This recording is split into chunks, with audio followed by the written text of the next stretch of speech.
Am I on? Okay, great. So thank you, Nancy, for that introduction. It's a great pleasure to be here today to present some of this work in progress. These are some ideas that I've been working through over the past few weeks, and so this is kind of a debut for some of this material, but it's exciting to share it with you and to hear what you think about it and if you can, see some of the work that I've been doing. Before I get started, though, I wanted to say thank you to SAR for hosting me for this academic year. It's such an honor and a privilege to be here, to be surrounded by so many other great scholars. But I owe a big thank you to the Scholars Program folks, Maria Spray and Paul Ryer, Michael Brown. Those two couldn't be here, but it's a talk about video. It's being recorded on video, so I think it's all going to work out. And to Carla Toscano, to Leslie Shipman, the rest of the program. A big thank you also to Robert Lujan, who last night rushed across town to my house to turn off the burglar alarm because it thought that the rain was someone trying to come into the house. So he got in the closet, did some MacGyver work, and now there's no longer a beeping sound. So thank you to SAR.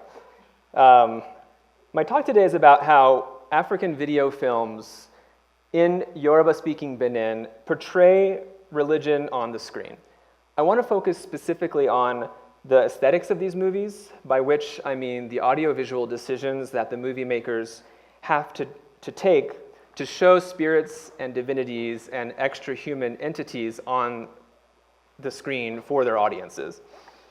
I'm going to focus on the socio-cultural conditions, specifically at the Benin-Nigeria border, because I want to show you some of the problems that people face when they're trying to make these decisions. See if this thing works. Maybe not. There we go. All right, great. I'm specifically interested here in how these decisions are made in a zone of religious encounter. I'm focusing here on Benin's southeastern border with Nigeria, which is a place where most people consider themselves members of the Yoruba ethnic group. Here you can see one of their signature dances, a masquerade called the Gelede. But it's also an area of religious contact and encounter. A lot of people consider themselves Muslims, a lot of other people consider themselves Christians, and then there's an overlap also with the people who practice the indigenous Yoruba religion.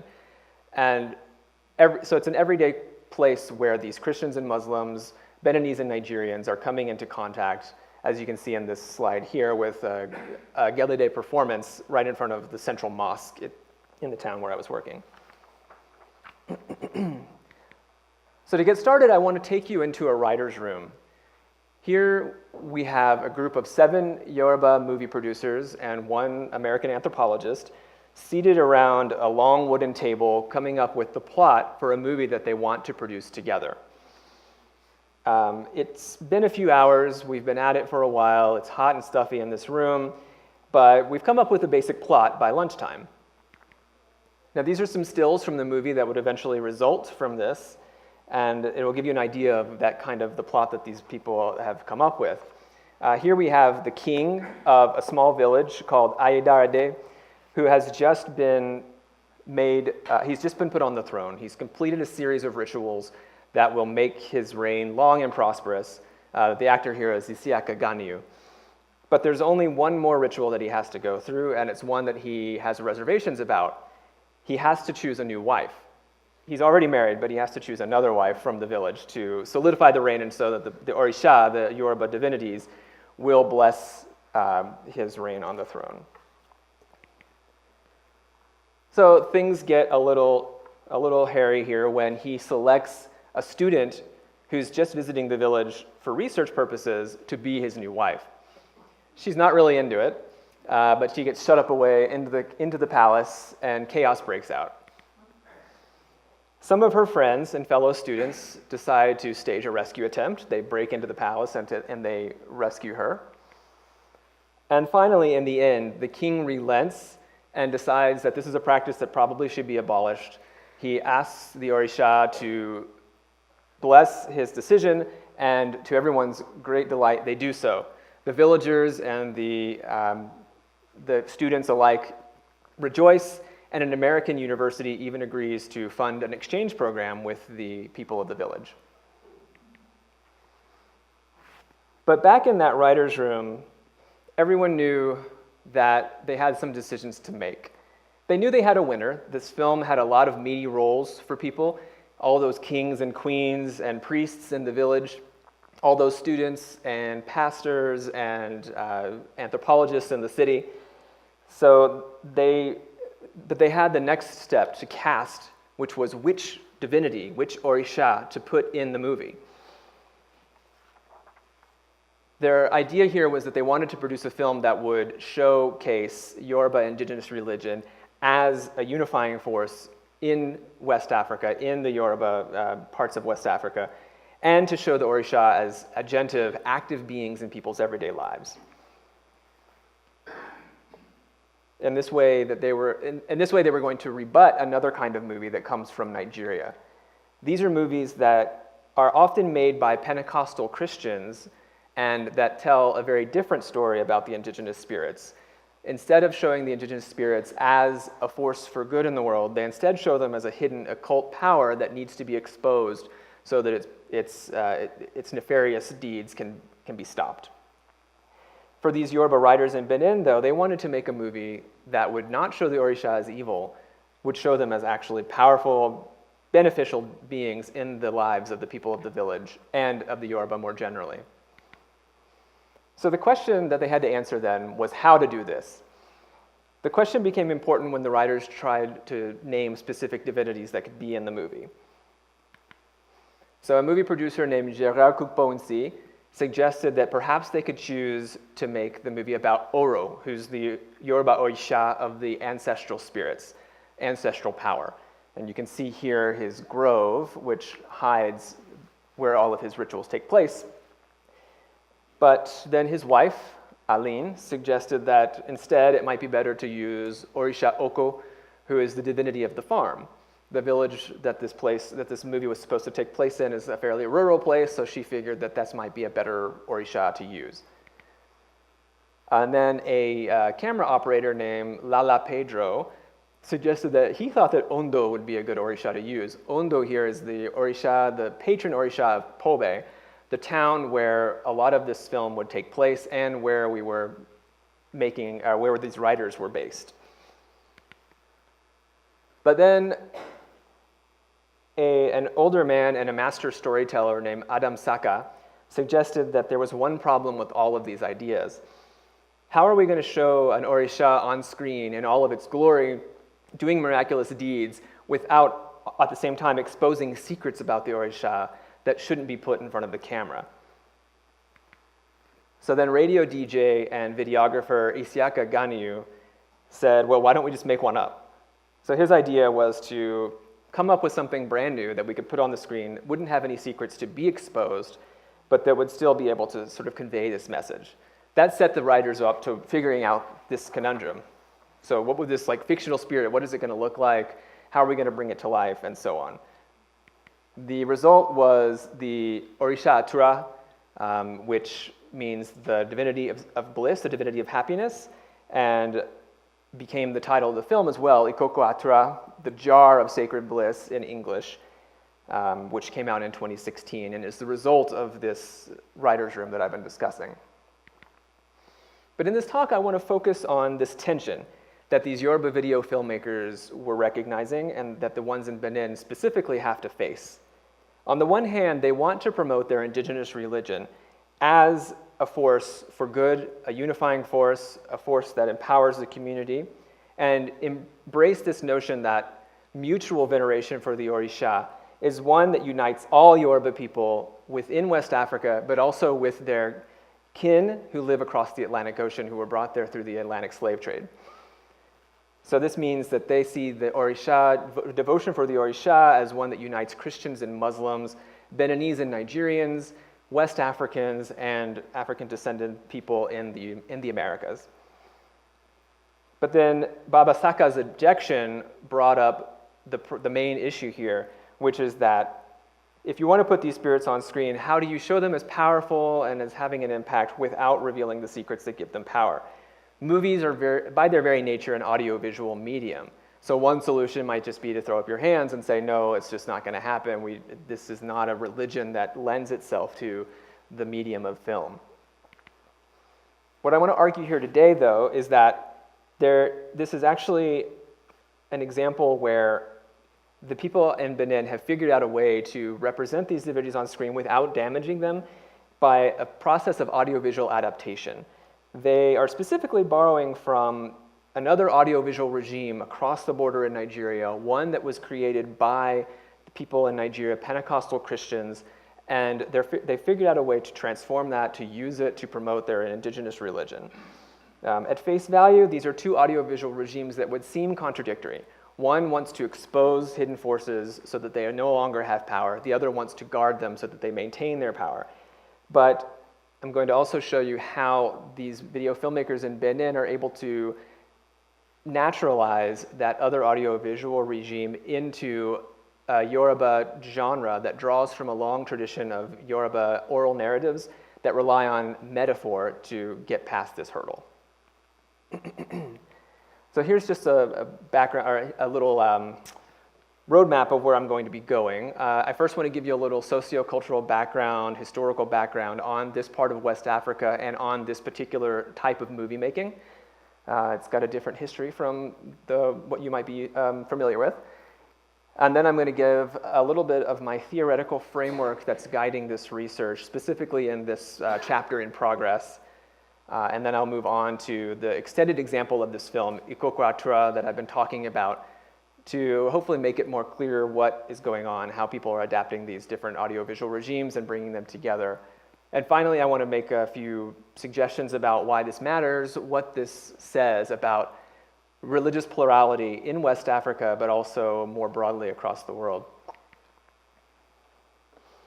So now that we have an idea of where we're going, I want to take you back to Ikokwatra. So the scenario, once it got finished after the 3 long days of writing, still the writers had another task. They needed to cast the movie. Everyone who was in that room got first dibs on what they wanted to be. So the king, the queen, the 3 of the main student roles, all of those got snapped up pretty quickly. And then I was told I was going to play an American anthropologist, so that made that pretty easy. But then there was a very large cast that had been decided on for this movie. So the next step was to go through these different roles, this chief, this particular priest, this particular diviner, this pastor, and so on, and figure out who would play them. In this case, the writers went through and they figured out, okay, this actor is from this town and this actor is from this town, and they invited these people so that they would have a much wider representation of Yoruba-speaking Benin in this one film. The idea here is that, on the one hand, you increase your ability to sell your movie outside of your home territory because you've got recognizable faces in it from different villages and towns. The other side of it is that these people get the honor of being in a film in another place. It adds to some of their prestige. But ultimately, this is a strategy that is in place because of the size of Benin's movie industry. It's very small. In a nutshell, this is how Kapadi Benin works. Kapadi is an acronym for this organization that stands for something that in French translates to the Collective of Associations of Professionals of the Innovative Dramatic Arts of Benin. It's a group that was founded in 2003 to bring together most of the Yoruba video filmmakers of Benin into a single mutual aid society. The idea is that Kapadi members can sacrifice now and make movies for next to no money, or be in other people's movies, I should say, with the idea being that over time, the video film industry will grow to a point where, say, a producer can invite somebody from the nearby town and afford to pay that person for his or her work. Right now, the system doesn't work that way. You come, you act in somebody's film, they pay your transport, they pay maybe to put you up for the night and give you some food, but you don't get any pay for your actual work on the movie. So it's very much a sort of mutual aid gift-giving exchange, where if you're in my movie, then maybe later I'll be in your movie, with the idea that things will advance. But it's a model of filmmaking that was pioneered in Nigeria to the east, where most of these 7 writers actually learned to make movies in the first place. Some of them trained with Nigerian movie producers, some of them just worked on Nigerian films, and others have just seen a lot of Nigerian movies that come across the border and then have reverse engineered them. These are movies that come on VCD or DVD, and I've got some examples here. They're found all over Benin, even though many of them are produced in Nigeria, where they're just on these sort of cheaply printed cardstock, and then inside there's a disc, usually that runs on a DVD player or a VCD, a video CD player. So it's a low-cost form of filmmaking, and it's one that's very transportable. It's easy to bring these across the border from Benin into Nigeria. But there's an idea among these Beninese filmmakers that Nigeria's filmmaking industry is much more advanced. This is their word. They're more advanced than we are. They are the Agbon to our Aburo, which means elder sibling to younger sibling. So there's this notion that Benin has a long way to go to catch up. So in other words, these Beninese Yoruba have envied Nigeria for its economic strength, which you can see here in some of these indicators. The GDP just dwarfs that of Benin, and even on a per capita basis, it's almost 3 times as high. And then you can see the populations, the Yoruba populations, are vastly different. In Nigeria, you have about 40 million Yoruba. In Benin, you have between 0.9 and 1.3 million. And then finally, you can see here how Nigeria's powerhouse movie industry really is dwarfing Benin's as well. This is an industry that's known colloquially as Nollywood, and they produce movies in not only Yoruba, but also Igbo, Hausa, English, and other Nigerian languages. But between 2005 and 2011, according to UNESCO, Nigeria put out 966 movies each year on average, whereas Benin, in that same period, according to Radio France International, put out a mere 300. And I actually think that these numbers are a bit off. I would assume that probably the Nigerian number should be higher and the Beninese number should be lower. This is a notoriously difficult sector to really get a handle on because it is so ephemeral and because there is no central agency that tracks these things. But according to Joseph Googler, a typical Nigerian film might sell about 30,000 copies, but a blockbuster can sell up to 150,000. Whereas in Benin, according to what I found during my research, a typical film starts at about a run of about 1,000 copies, and then the producer might add 500 if the movie's selling well, and then another 500. But typically, you're going to stay around that 1,000 copies mark. And these are movies that, because they are transportable, you can share them with your friends, and so you lose sales that way, where somebody can, often people would borrow my collection, and it's a model that lends itself to piracy and also lends itself to sharing. So this tension, this economic tension, is felt quite acutely in Pobe, which is the town where I did most of my research. Pobe is both the name of the town, but also the administrative unit within Benin that it is the capital of. And then as Ikpobe, it's the name of a Yoruba kingdom. Now the kingdom, Ikpobe, has most of its territory in Benin, but does have a few villages in Nigeria. However, Pobe, the other name, is exclusively in Benin. But because it's there on that border, it also is part of a larger region of West Africa known as Yoruba Land, which you can see here in these 2 slides. So Yoruba Land is a region that covers much of southwestern Nigeria, and then has wisps that go into east-central Benin and south-central Benin, or southeastern Benin. But then as this map, which I was unable to find a good quality version of, shows, it actually goes into parts of Togo as well. It's hard to find a good map that shows the full extent of Yoruba Land, but it would actually go into parts of Togo, where the people maybe don't speak the Yoruba language, but they speak a closely related one, and they would probably have some sort of notion of their connections historically and culturally to the Yoruba that are more closely associated with Nigeria.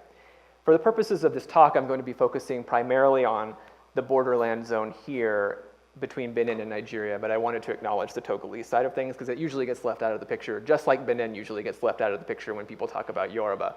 It's an ethnic group that is strongly associated with Nigeria because, as you saw, there are a vast number of 40 million of them are there, whereas it's 1 million across the other side. But these Yoruba people, generally, people that consider themselves Yoruba will show that they are Yoruba by using the Yoruba language, by dressing a certain way, by the media they consume, and by their veneration for something called Asha Ibile, which means traditional culture or tradition. and is a concept that is very much important to a lot of the people at this area, especially on this borderland zone. Now, the separation doesn't mean that people don't cross across this border and interact. They do, quite often. People will visit kin on the other side. They'll go to Nigeria to find work. They'll go to Nigeria to buy goods, possibly to buy them to resell in Benin, or vice versa. And they will go across the border to visit historical sites and important sites in the various religious practices that are here. So in a sense, this is a border that is a colonial era fiction that nevertheless still has some resonance today.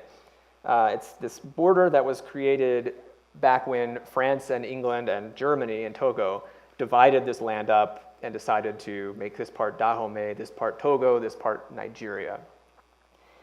Yet it does still have resonance in people's lives, and people in Benin and Nigeria are the first to tell you that Nigeria Yoruba and Beninese Yoruba are different. Usually people will point to the styles of colonial administration for why this is so. In Nigeria, the British imposed what was called Indirect Rule. This was a policy where they left the indigenous African monarchs, most of them got left in place and maintained a lot of their political power so long as they were willing to go along with the British mandates that they support, for example, a free market economy, that they open up their markets to the British, and that they support the missionization of the people to convert them to Christianity. Whereas in Benin, which was Dahomey at the time, the French instituted what was called a direct rule system. In this system, these indigenous monarchs maybe got left in place, but they were stripped of most of their power, and instead it was French representatives, delegates, and colonial officers who held all of the power. This was a policy that people describe as more assimilationist. So in school, you were not allowed to speak your indigenous African languages. You were only allowed to speak French, and you were expected to understand French culture, French values, and so on.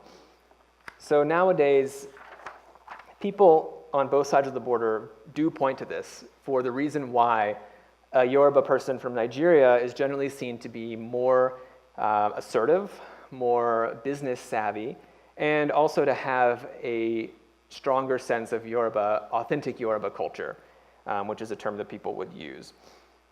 There's a notion that I heard from a Yoruba professor that I met in Nigeria that sums this up. It's a bit unfair, but his quote was that if you tell a Beninese Yoruba person to sit down, you can come back 2 weeks later and he'll still be sitting there. So there's an idea that there's sort of this, the Beninese have been cowed by this French colonial experience, whereas the Nigerian Yoruba have been empowered by it. It's a sense of envy. People in Benin feel for people in Nigeria because of their economic prowess and because of their media industry. But it's not only envy. There's also a sense of fear, of trepidation, based largely on media and on personal experiences there.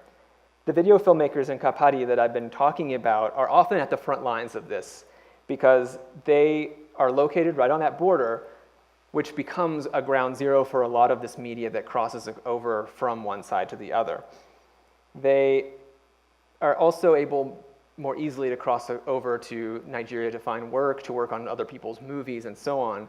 So they often have bad experiences and maybe come back and it becomes amplified and becomes this negative image of Nigeria. It's a border, it's a little easier to cross than some of the other ones in West Africa. The police presence isn't quite as big, and so you're not likely to have to pay a lot of bribes, whereas north of this place or south of this place, you would face a much more difficult time getting across. So during my field work from 2014 to 2016, people often gave me this refrain of, be careful if you're going to go to Nigeria. I found in my own experiences in Nigeria, it was a wonderful place. I didn't have any issues there, and it seemed like a lot of their characterization was unfair, but the reality is that the Beninese view of Nigeria is that it's dangerous. It's a place where you have pickpockets, armed robbers, con artists, Boko Haram terrorists. This was even the time I was there over the Ebola outbreak that happened in 2014, when one traveler from Sierra Leone came over to Nigeria and became a confirmed case in Nigeria. So on the news here, you would see like, oh, it's been confirmed in these 4 countries, and Nigeria was one of those 4. So people just became part of that litany, con artists and Boko Haram and Ebola. So it was very much part of the same narrative. But even worse for these video filmmakers is the idea that they see media as bringing over some ideas that to them are foreign to the Yoruba indigenous religion. Specifically, they see that there's been an uptick in clashes in Nigeria between Christians and Muslims and Olorisha, where you see raids, you see violence, riots, and so on. I'll talk a little bit more about this religious scene in a bit, but for now, what I want to stress is this refrain that people always tell you in Benin. The sort of general quote is, in Benin, we may not have money, but at least we have peace. I think this is a good place for me to zoom out a little bit and give you an overview of some of the larger research questions that I'm trying to answer in the dissertation and that this particular aspect of it is addressing. So in the larger project, I'm trying to trace how Benin's movie makers are using video filmmaking to preserve religious unity, both through the messages of the movies they make, but also in the style of production that they use on their sets and in their studios.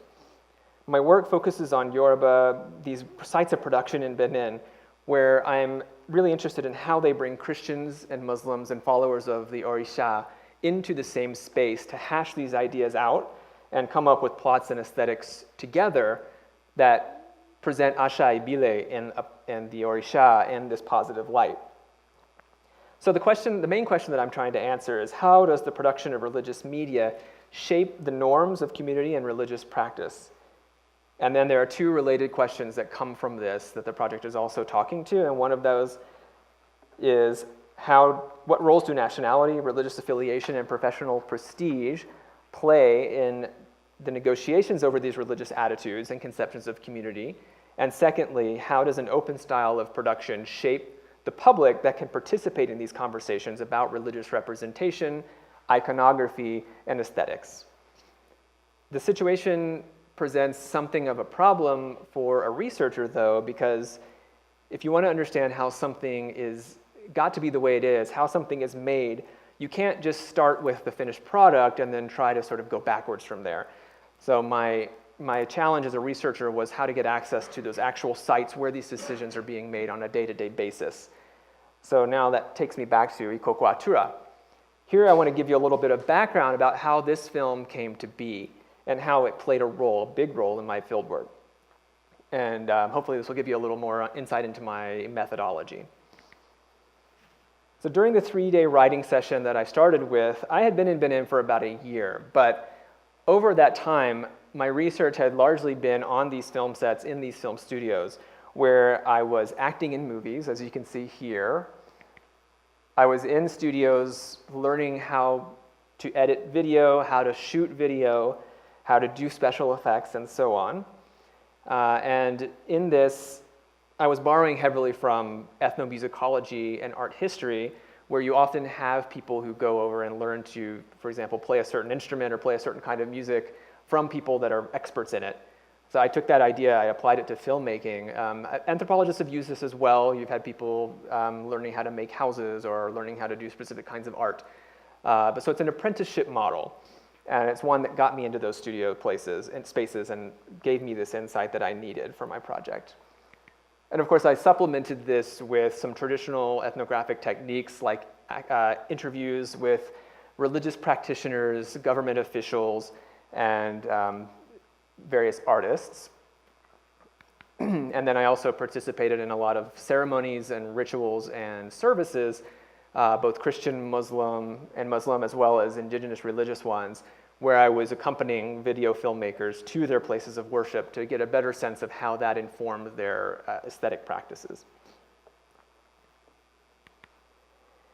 So after some time in Benin, a lot of the movie makers I was working with were asking me if I was going to ever produce my own movie. It wasn't something I'd ever thought about or had made part of my initial research at design, but their argument was that if I was to become a producer, I could understand the process of movie making every step of the way. This is because in this Beninese Yoruba movie making system, the producer is the person who is involved in each phase, the writing, the casting, the actual on-the-set filming, and then the post-production and the distribution as well as the advertising. I thought about it, but I still had reservations. The first one was that the producer usually is also the writer, and I didn't want to impose my own views and say like, okay, we're gonna write this movie, and then I want you to all produce it. That wasn't something I was interested in, because I wasn't there to learn the kinds of movies I want to make. I was to learn the kind of movies they want to make. And then the second was that it's expensive. If you're the producer, you're expected to front the costs for everything. It's basically a one-person pays for everything system. And in my initial budget for this fieldwork, I hadn't thought about that at all, so I didn't have this in there. But then a couple of things changed my mind, and I decided to go through with it. The first was that as I began to think more about it, I realized that I had a lot of good material about what it is to be an actor, what it is to be a cameraman, what it is to be a technician, and so on. But I realized that most of my primary interlocutors were actually people who were in the production themselves. They were the producers. So to really get a perspective on what they were doing and why they were doing it, I needed to do that. I needed to be in that seat. And then secondly, I was lucky enough to win a small grant that gave me the money that I didn't have originally to do this. So I was able to take that money and use it directly towards this project. I told the other producers that I'd been working with in Benin that I wanted to do it, but I wanted to be an apprentice producer. I wanted them to take the reins, and I would just follow what they told me, sort of follow their lead, and I wouldn't really impose my beliefs or my ideas about the story because I wanted to see the kinds of movie that they wanted to make. That's enough. I think that's a good background on sort of where this research came from. So now I want to jump back into this production of Ikokuatura more thoroughly to give you this example of how things worked out and how people were able to square this problem of having one form of visualizing religion versus another where they seem to be at loggerheads. One wants to reveal and expose, the other wants to venerate and keep secrets. I'll argue that the producers of Ikokuatura are borrowing from this Nigerian Christian aesthetic, and they're turning the conventions on their heads through the use of indigenous metaphor. So more specifically, I want to argue that there are two rival audiovisual regimes that the Beninese Yoruba movie makers are operating between. This is a term, scopic regimes, that I'm borrowing from French film theory and visual culture theory. It was first used by a scholar named Christian Metz, and over time it's come to stand in for the idea that we have to learn to see, that vision isn't something that's just granted. That is, vision is more than just the physical act of light entering the eyeball, hitting the retina and the optic nerve, and then the brain interpreting what that is. There is a physical dimension to it. But this idea of scopic regime shows that there's also a cultural dimension. That means that if somebody's sociocultural background and their upbringing is going to influence how he or she interprets what is being taken in by the eyeball. In other words, seeing is a cultural practice. What I'm doing is I'm taking this idea of scopic, but I'm changing it to audiovisual regime because I feel like this term overemphasizes the visual side of things. But in media, in movies especially, it's very much a genre where, or a medium where the sound, the audio is just as important as the visual, and where there's a narrative aspect as well. All right, so with that definition in mind, I want to dig a little bit deeper into these audiovisual regimes and how they play out at the borderlands between Benin and Nigeria. I'll start with the audiovisual regime that is most prevalent in the Yoruba indigenous religion. Here's a scene from Ikokuatura where a student, played by Oladele Pedro, has been asked by this American professor to take him to his village. So he's there now, and he's going to show him the Gelede masquerade in the hopes that the professor will be impressed and will bring him back to America. Before I show this, I just want to point out that Ishola, the student character, in this movie is usually portrayed as a greedy, self-servicing character, and so keep that in mind when you see what he's doing. And here we go.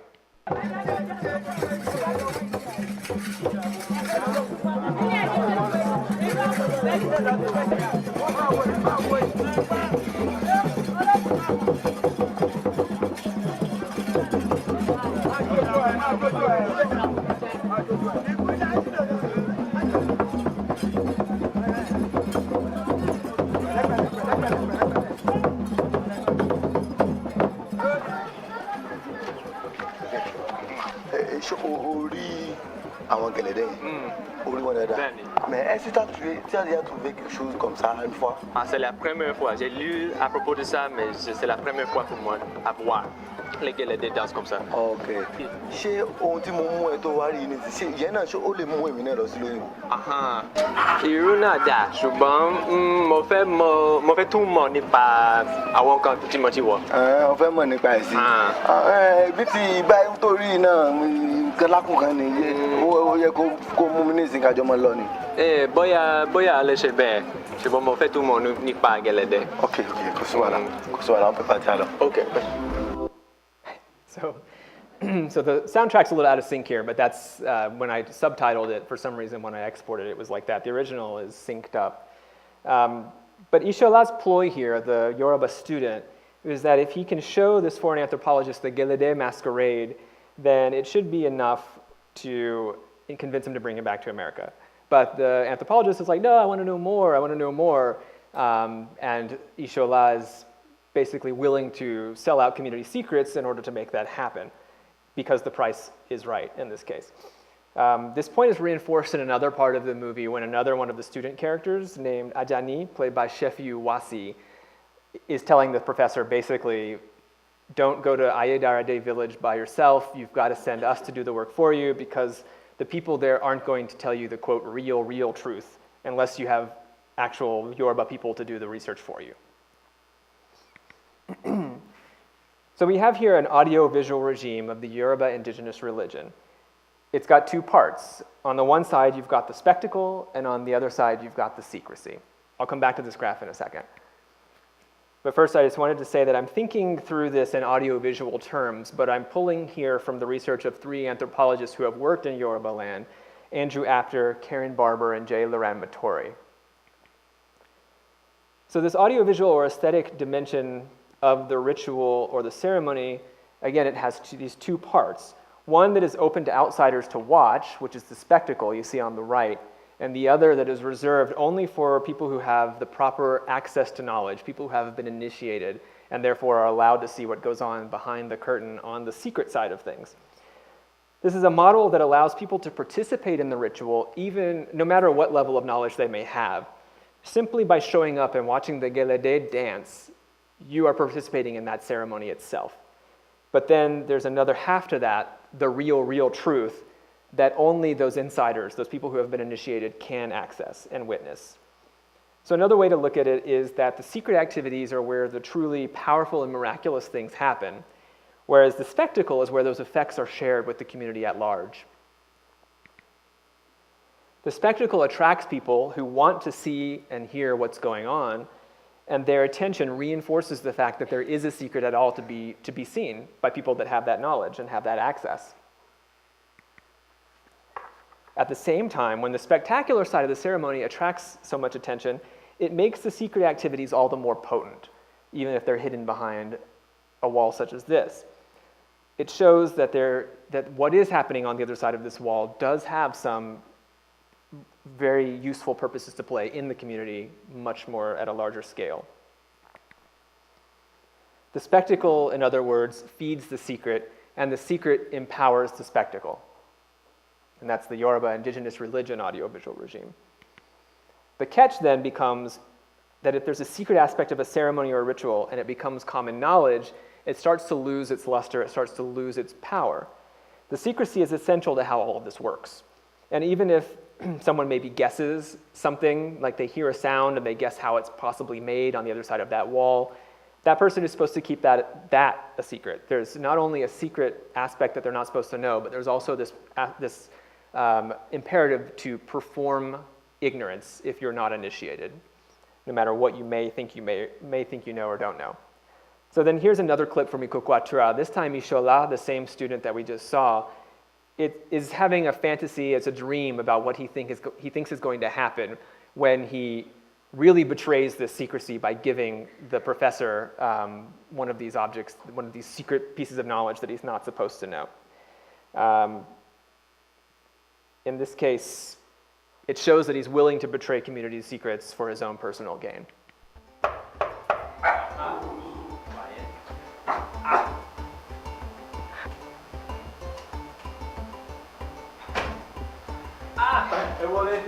Alors, Oh. alors, il a des lits.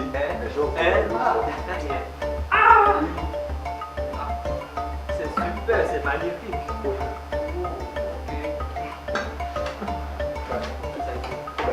Oui.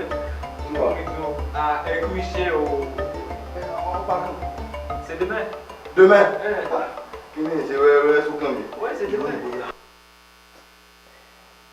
So if you're a video filmmaker who wants to show the power of the Orisha, how are you supposed to do that? What do you do to show them as active, miracle-working presences in people's lives without violating the secret codes that make them that way? And this was actually my house, and that is actually my dog who lives here in Santa Fe now.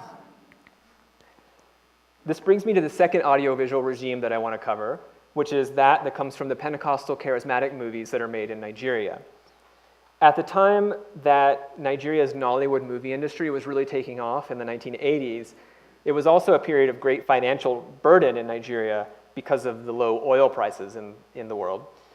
So this is a period when people are really economically struggling, and the government decides to adopt these structural adjustment programs from the International Monetary Fund and the World Bank. These cause a lot more turmoil in the country, and people just are struggling for some sort of purchase in this tumult. This makes fertile ground for a new kind of Christianity that was really taking off in the late 70s, early 80s, Pentecostal charismatic Christianity. You have a lot of televangelists from the UK and from the United States, and their material is going into places in West Africa, especially Anglophone places like Nigeria and Ghana, and really finding a lot of people that find the message really reassuring. You also have a lot of pastors who are training abroad in the UK and the US and coming back and starting churches. So this is a type of Christianity that often preaches what is called the prosperity gospel. The prosperity gospel means that physical well-being and material wealth are signs of God's blessing in your life. So if you are willing to sow your seed, as people will put it, by donating money to the church, by giving your tithe, by giving your offering, by giving your time, God will restore that to you much more in the future. And so it's sort of it makes it seem like there's a pretty easy way to become wealthy and successful. And it becomes a very popular message at a time when a lot of people are at levels of poverty they've never experienced before, but also where the gap between rich and poor is really growing. So you have a lot of really rich Nigerians who now have suddenly these churches they can go to that make it seem like, oh, well, they're rich, they must be doing God's work and they must be blessed. In Benin, these churches were really much more slow to catch on. And there were a few reasons for this. The first was that this is a period when Benin was under the regime of Matthew Kérékou, who had installed a Marxist-Leninist regime that really downplayed the role of religion in everyday life. And it was it's also a place where Catholicism has really had a much deeper role in public life.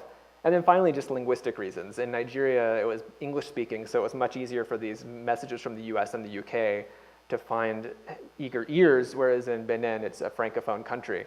So you just didn't have that sort of linguistic ease of access. But what I want to emphasize here is that in Nigeria, these Pentecostal churches grew quite wealthy, and many of them actually opened media arms, media divisions, or people who adhered to those forms of Christianity became media or movie producers. And so these are people who are making movies that are often quite invested in using media and movies as a form of proselytization, as a way of spreading Christian messages. And one of the major ideas that they are promoting is this idea that when you become a Christian, it's a conversion. You are supposed to break with your past, which means not just your sinful life beforehand when you were smoking and drinking or whatever, but also with any sort of relationship you had with indigenous African spirits who are considered an earlier form of Christianity, an earlier form of religion at best, or evil forces in their own right, the forces of Satan at worst. You're expected to completely break away from them. So these churches and the media that they're supporting inspire other religious groups to follow suit. So you have, for example, Muslims coming out with media specifically aimed at Muslims in Yoruba-speaking Nigeria. You have Christians coming up with this media that's specifically targeted at Christians. From the perspective of people in Benin, it looks like there's a splintering. There's this media splintering, because all this stuff is coming across the border. So it looks like there's a splintering in the ideology that the Yoruba people are united in their belief that it should be a religiously plural society, but everybody should venerate the Orisha. Especially for the people of Kapadi then, if enough Nigerian media crosses this border into the country, their worry is that it's going to drown out the local stuff, and it's going to promote these messages that you're no longer a Yoruba person, your primary affiliation now is to your religious identity, Christianity, Islam, and so on, in the sense that if you're a Christian in the Pentecostal church, you are a member of the body of Christ first, and then you're a Yoruba or a Nigerian or a Béninois a distant second. So now I want to look at the audiovisual regime of the Nigerian Pentecostal churches and the movies that have been made within them. Here I'm drawing from the work of Birgit Meyer and Ruth Marshall, but again, I'm putting my own spin on things. So now we have a clip from a Nigerian movie called Orun Aleo Jokon. It's a movie that shows a secret meeting of a group of witches, or aje, and let's take a look.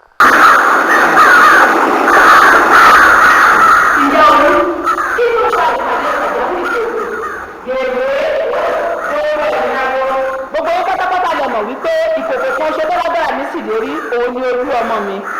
Ọmọ náà sì ní àbùkù kan lára. Àbùkù náà ti wá lè débi wípé o kò fẹ́ gbẹ̀mí ẹ̀. Ṣé ẹ máa wò mí ràn tọmọ náà fi kú tí mi ní rọ́mọ gbẹ̀yìn mi? Olú ọ̀wọ́. Kí ni wọ́n ń ṣe fọ́rọ̀ náà? Ẹ̀kúkú náà pé ìgbìmọ̀ lè dágbé sí. Gbogbo àpapọ̀ àwa owó agbìyànjú wa, asápá wa lọ́tún, asápá wa lósì. Yeye ọ̀rọ̀ ń tojú sí wa o. Ẹ má jẹ́ oṣù yín o. Ẹ má jẹ́ oṣù yín. Wọ́n ní ẹ̀tẹ́ awo. Àwọn onímọ̀ àgbà. Àwọn onígbàwọ̀ ń bọ̀wọ́.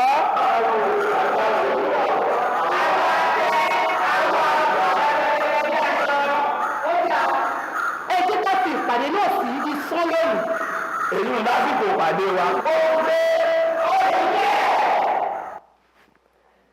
So here are these aje, or witches, are plotting what they're going to do in the mortal world, but the movie is just showing it to us, so any secrets are now exposed.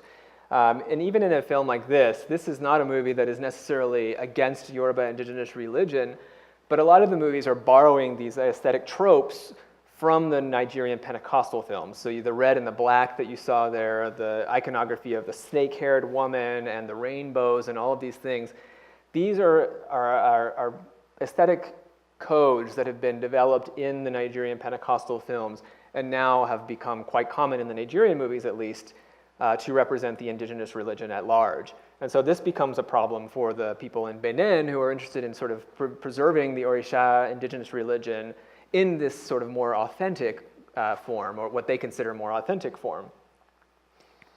Here's the audiovisual regime that I see as being at play here. And I'll be drawing, or I'll be explaining this graph to show you that. What we're seeing here is an interpretation of some of the teachings from the Pentecostal church, where the key concept is revelation. So they maintain the idea that there is this secret world, this secret side of things. But here the idea is that this secret spiritual world lies hidden beneath, outside the realm of human perception. So to get access to that world, to see what's going on, you need to have some form of revelation, and usually that comes through the power of God. This is a gift that comes through the Holy Spirit, where it's known as the spirit of discernment. So for example, maybe a Christian feels like she is having a problem medically or financially, and there doesn't seem to be any solution to it. She can pray or go see a pastor or a prophet or someone like that to figure out what's behind the scenes, what's going on in this secret realm, the spiritual world. The Holy Spirit might then send a vision or a dream or a prophecy that tells the person what's actually happening. That person can then target this thing much more directly through prayer and through other means to hopefully overcome it with the power of God. So once the spiritual threat is defeated, the person is expected to share that experience with others. So you end up with this three-part structure where there's a divine revelation of some sort of hidden forces at work, and then the person witnesses the vision or the revelation and then shares that with others as a testimony. Often you'll hear Christians talk about this all in the label of witnessing. So you're talking to somebody else and trying to share with them the good things that God has done for you in an effort to convince them that they should also be part of the Christian church as well. But I wanted to sort of set those pieces apart from one another so you could see this relationship, revelation of the secret thing that's happening, witnessing the revelation, and then sharing it with others as a testimony. You see this in the video films as well. So on the surface, these are two audiovisual regimes that seem mutually exclusive. On the one hand, you've got the indigenous Yoruba system where there's a secret and there's a spectacle, and they feed into one another and work together in sort of a symbiosis. But on the other side, in the Pentecostal Christian regime, the secret part is something you don't want to be there. You want to expose it. You want to reveal what's going on. So there's a revelation, witnessing of a revelation, and then testimony. So on the surface, they seem exactly opposite. One guards the secret, the other one wants to expose the secret. And then that, again, poses a problem when you're a video filmmaker because because you really need to be able to show what's going on, but without taking away its power. So here I'm arguing that these Yoruba movie makers are taking these video films and making them an indigenous genre, taking the concept of metaphor from other Yoruba expressive genres, as we've seen in the works of Karen Barber, Christopher Waterman, and Akintunde Akinyemi, which brings us back to this prop. You might remember this. I brought this when I came for the initial talk the first week that we were all here. And this was the actual manifestation of what the video filmmakers were able to come up with. At the end of that first day of writing, the team was debating how to make this divinity visual on screen, how to show it without exposing any secrets, what should it look like, and so on. And so this is where I get into the idea of metaphor. So when Isiaka Ganiyu suggested that they should make a spirit up, it set off a rush of activity in the writer's room. What could the divinity look like? How would it be brought to life on screen? And that was when Isiaka suggested they could make it into a jar. It was a natural choice because containers are highly important in Yoruba indigenous religion. Vessels can contain potent substances, and they can hide things inside of them that lend power to the rituals that are performed at the site. So as anthropologist J. Laurent Matori has argued, vessels are thus potent metaphors for other forms of spiritual containment. So for instance, the human body, and especially the head, is an enclosed container that guards a person's intellect, capabilities, and personality. Likewise, the human body can become a very potent container in its own right, in that it can hold a spirit during a possession ritual, as you see here in this Atinga ceremony. So the story team's next problem was, how do we design this Orisha? Isiaka pulled up this photograph that he had taken from Oyo in the palace of the king of Oyo, which is the area that Beninese Yoruba Pobe Yoruba trace their ancestry to. So then he goes up to the board and he draws this out and says, this is what I think the Ikokuatua should look like in the movie. But other people thought that maybe that pot wasn't traditional enough. It didn't seem like something that you would see in everyday use in Yoruba Land. So then Yakubu Eicha went up and decided to draw something quite different, much more squat with a larger mouth. Then Gérard Kukpaunsi went over and grabbed some chalk to add his own detail. He wanted to add cowries around the sides, which would make the thing look, what he said, make it look more traditional. So cowries, of course, would also have their own metaphorical significance in that in Yoruba indigenous religion, they're symbols of wealth, symbols that have been pointed out by Roland Abiodun and Robert Ferris Thompson, who are art historians. So then it became a question of how to translate this concept into a material reality. Yakubu, for this, said that he knew an artisan who could forge the thing out of metal. They wanted it to look like it was terracotta, but the problem is that in the banging around of filmmaking, that would actually cause more damage. So the metalworker, we went to the metalworker, and Yakubu drew the thing in the sand to try to explain what he wanted. The metalworker said he could do it. He would use sort of his model that he used for these sorts of pots, but he could actually forge the cowries directly into the metal as he was working. So then once this was done, about a week later, Isiaka and I took the thing to a machinist shop where he bored holes in the bottom so that we could screw in these feet. And then the ikukuatura, we took it to a sign painter who painted it brown to make it look like it was made from earth. Oops, sorry, I'm getting caught here. And with the white of the cowries involved, we had our final form, as you can see here, or here in the palace design that we developed for the film. So the ikukuatura shape, iconography, and visual provenance all work at a metaphorical level to let it stand in for other orisha through the metaphors of containment and wealth. It's a god that reveals no secrets on its own, but one that stands in for those that do have secrets. The pot can be a part of the audiovisual revelation so common in the video films, but the net result is that it promotes indigenous religion rather than damaging it. It appears in the movie 4 times, and I'll go quickly through them.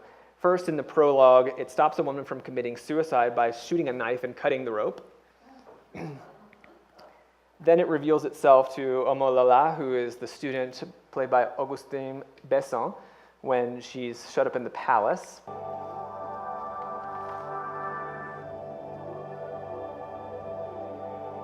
So here it's reassuring her that everything's going to be okay.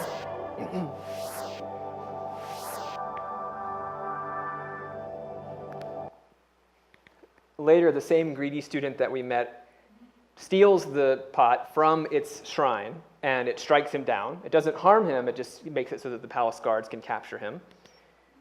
And then finally, at the end, we see the orisha appear when the king asks it to do away with the wife-taking custom of forced marriage. So in each of these cases, the filmmakers used a mixture of practical and special effects to bring the orisha to life. And so, for example, in the scene with the suicide attempt, the image wasn't even there. It was superimposed after the fact and then was sent to kill or to cut that rope. Then in the finale, we have a situation where this is the raw footage, where you have all of us around and they're asking for the orisha to appear. The director says, freeze, so that he can come up, place it in where it needs to be, and then get back out of the frame. So then these intervening frames, he then calls action, and everybody rejoices. So I know we're getting short on time, so I want to show you quickly how that looks in the final version of the film.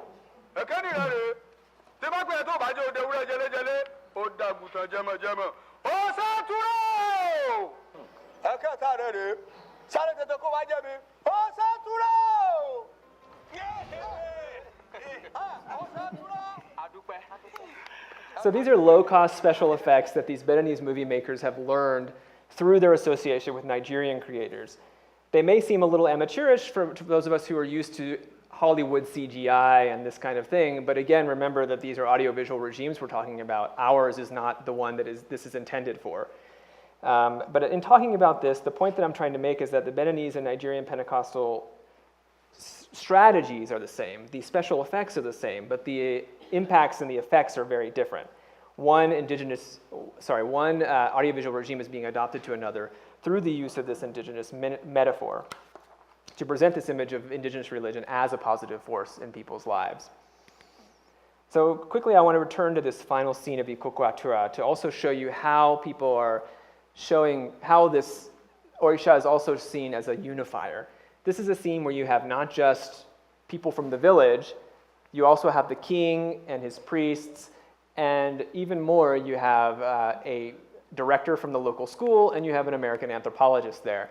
So there's also this concept that's being communicated that the orisha are not just a Yoruba thing. They're also a way to unify a large group of people, to bring them into contact with other sources of wealth and prosperity, and to bring those to the local community. So if we refer back to my research questions that I started with, this is a case where a set of movie makers who ascribe to one audiovisual regime are adopting another one that allows them to venerate the Orisha without exposing. They do this by making movies into metaphorical spectacles. The case thus shows that how important nationality and religious identity actually are in this part of the world and to the movies that are being made there. It's a place where the Beninese Yoruba movie makers have borrowed an expressive form from Nigeria, have adapted it to their own ends, and have found a way to make that revelation that is inherent in this sort of filmmaking into one that serves their own purposes and the sort of religious community that they want to live in. Watching the movie then becomes an act of piety for the people towards the Orisha, since the idea is that viewing this religious spectacle is the same as participating in it. At the same time, it allows Kapari movie makers to maintain the idea that secrecy is important and that they're not exposing anything. Finally, this is a case that shows how the openness of movie making in Benin is one that brings people from various religions together. That writer's room, when everybody was hashing all this out, was a place where you have Muslims and Christians working together to create some medium to venerate the indigenous Yoruba religion. It's a chance for men and women, youth and elders, Muslims and Christians to come together and have a say in the consensus that gets formed. And if I want to zoom out just a slightly bit more, this also is this has ramifications for religious plurality in West Africa in general.